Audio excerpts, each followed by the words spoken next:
rencana Tuhan itu apa sebenarnya dalam kehidupan kita. Kita harus menyadari bahwa semakin kita mengeluh, maka itu akan semakin membuat hari-hari kita itu menjadi semakin sulit dan membuat kita untuk susah berpikir positif.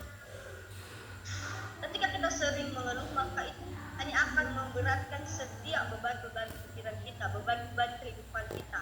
Itu akan mempersulit bagaimana cara berpikir positif kita, sehingga ketika kita mengeluh akan membuat sukacita di dalam diri kita tidak ada, sehingga orang lain yang melihat kita pun tidak merasakan sukacita. Jadi bagi hari ini saya mengajak saudara semua, kita semua yang mendengarkan firman Tuhan pada pagi hari ini, untuk mengurangi keluhan-keluhan yang ada dalam diri kita. Sekalipun ujian yang kita hadapi, rintangan yang kita hadapi begitu berat, tetapi kita harus percaya bahwa semua yang kita hadapi, semua perjalanan proses kehidupan yang Tuhan berikan kepada kita, itu adalah suatu hal yang harus kita lewati. Kita juga dapat melihat dalam Alkitab ada tokoh Ayub. Kita bisa melihat di sana, kita pasti sudah tahu bagaimana kehidupan Ayub. Ketika ia dijumpai oleh iblis dan Tuhan mengizinkan hal itu, dia mengalami hal yang sangat luar biasa. Dia mengalami sebuah kesulitan kehidupan. Jadi wajar kalau dia mengeluh pada saat itu.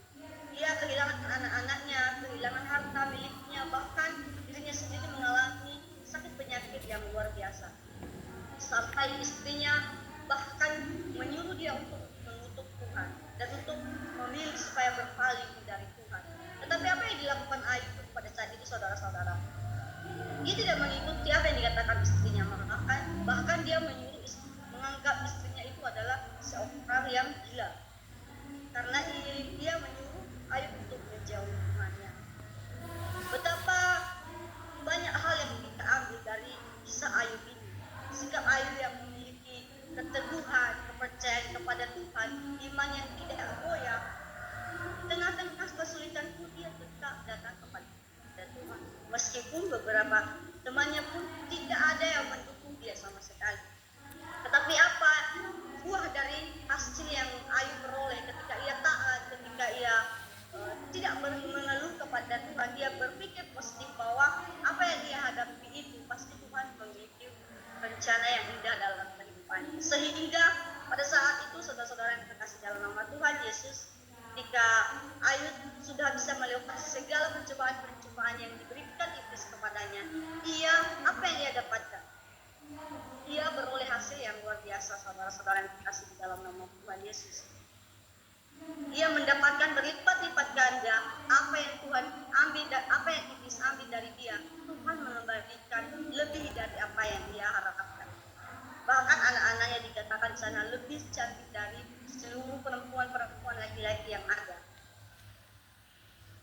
Apa yang perlu kita ambil dari kisah Ayub? Bahwa ketika kita mengalami sebuah kesulitan kehidupan, kita tidak perlu mengeluh, karena kita harus yakin dan kita harus berpikir positif bahwa Tuhan memiliki rencana dalam setiap kehidupan kita, bahwa Tuhan itu memberikan sesuatu apa yang pun kita jalani dalam kehidupan kita. Ketika masa-masanya memang sulit dan sangat bisa dikatakan kita mungkin tidak bisa melewatinya. Oleh karena itu kita harus tetap berserah kepada Tuhan dan memberikan hidup kita itu kepada Tuhan. Kita harus selalu berdoa dan mengatakan bahwa Tuhan tunjuklah setiap langkah. Siapa lagi contoh Alkitab yang kita lihat, yang siapa yang mengeluh? Di sana